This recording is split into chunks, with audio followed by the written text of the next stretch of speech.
with your campaign, can you tell me about your economic plan? Sure. I am a huge promoter of emerging businesses.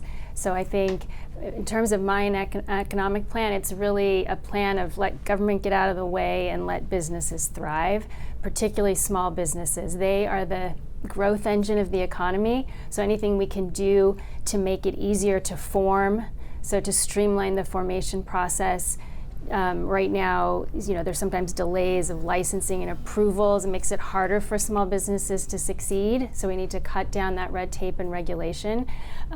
We need to help small businesses with, reducing the tax burden so that they can succeed, and then helping them with the tools to be able to scale up and create jobs for Illinois and for our country. We want it to be a friendly, nurturing environment for businesses so that businesses will want to form in Illinois and stay in Illinois.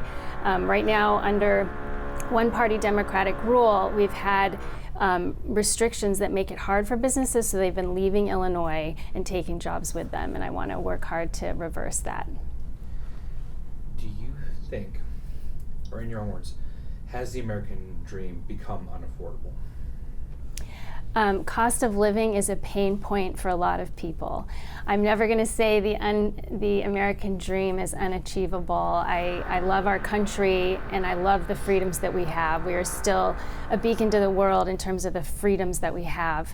And so it's a wonderful privilege to live in America, but cost of living is an issue, and one of my primary issues that I'm running on is to reduce cost of living for Americans. I'm running as a political outsider. So I have spent my career as an attorney, specifically an antitrust attorney. I have taken on the nation's most powerful corporations, and also I've sued Chinese companies to bring down, for Chinese companies I've sued for data privacy violations, but for other companies I've sued for price fixing and other kinds of anti-competitive activity. When companies collude and agree to fix prices and raise prices, that harms all of us. And I've been taking action to reduce prices, to make the markets more competitive, so that prices can come down for all consumers.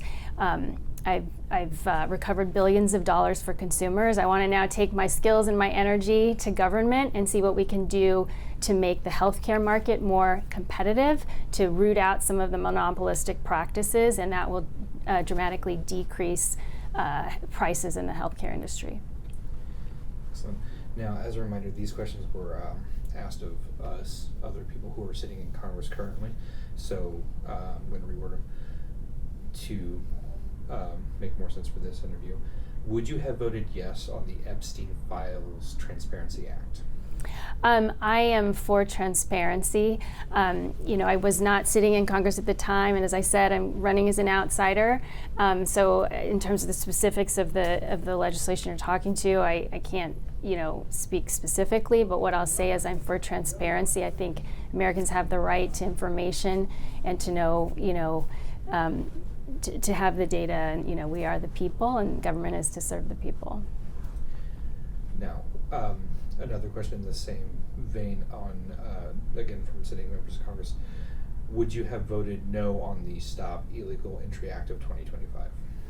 And again, I wasn't in Congress at the time, so I was not one of those elected officials. What I can say is that I strongly support securing the border. I very much support what President Trump has done to secure the border and to stop the huge numbers of illegal immigrants that were crossing our border. We cannot have an open border. We need to enforce our immigration laws at the border to keep our country safe. According to census data, Illinois has lost almost 300,000 people between the last two censuses, while the U.S. has gained a whole 7% growth in population. What needs to be done to make Illinois a state that sees population growth over the next decade? Some of the things I've just talked about. So one of the things is we need to support small businesses, and they are going to be creating jobs which will make people want to stay.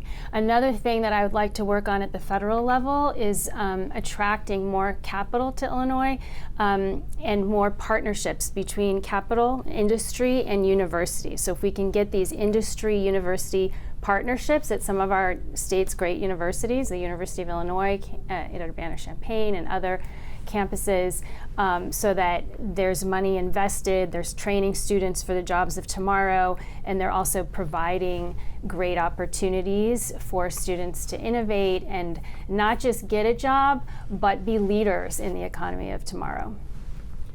Now, Senator Durbin was one of the few Democratic senators that voted with Republicans to reopen the government during the shutdown. If you were in that position, would you have done the same? I would have voted with the Republicans. Just again, these were sitting members of Congress. So, just as a reminder, I'm going to reword these in real time, and I do apologize if I come off as confusing. Please stop me, and I will clarify for you. Polling data shows that at least 70% of Americans believe biological males should have no place in a women's sport. This past year, Illinois Senators Duckworth and Durbin voted no on the Protect Women's in Sports Act. How would you have voted on that, and what are your thoughts on biological males competing in girls' sports in high schools in Illinois? I believe girls' sports are very important. I was an athlete growing up. My huge part of my life and my high school was participating in sports. I ran cross country and track. I also played on the basketball team, and I know there are biological differences, and I'm definitely in support of protecting girls' sports and not allowing biological males to compete in girls' sports. With the passage of the Big Beautiful Bill this past year, we have gotten a no tax on tips. However, Illinois, along with Maine and the District of Columbia, has decided not to accept that and continue tax on tips. Do you support taxing on tips? I support the president in trying to reduce taxes, and there are so many parts of the Big Beautiful Bill, such as extending the tax cuts, and so I'm very much in favor of extending tax cuts and reducing taxes. Okay, and this is the last question. There are currently multiple bills surrounding artificial intelligence. Many of them bipartisan support. What kind of guidelines, safeguards, and policies do you think the federal government needs to implement to keep Americans safe from AI and to keep Americans from losing jobs to AI? Mm-hmm. That's a great idea. So yeah, I support a few things. One, we need to maintain our leadership in AI for American businesses and innovation, and also for leadership in the world in terms of the economy and national security. So it's very important that we continue to invest in research and innovation in AI and other new technologies. In terms of guardrails for AI, I do like the president issued an executive order not too long ago, basically saying for state initiatives to regulate AI, he's going to have some kind of task force to investigate these and make sure that they're pro-competitive. So we don't want to over-regulate. This is an industry that's growing. It's changing rapidly, like rapidly innovating technologies. We have to be careful about stifling them before they have a chance. And so I think that we do have to be very careful about when we regulate them. We also need to protect people. So we have to take these issues seriously. We have to protect citizens from ways they could be harmed, but we have to look at not regulating it too much before we really know.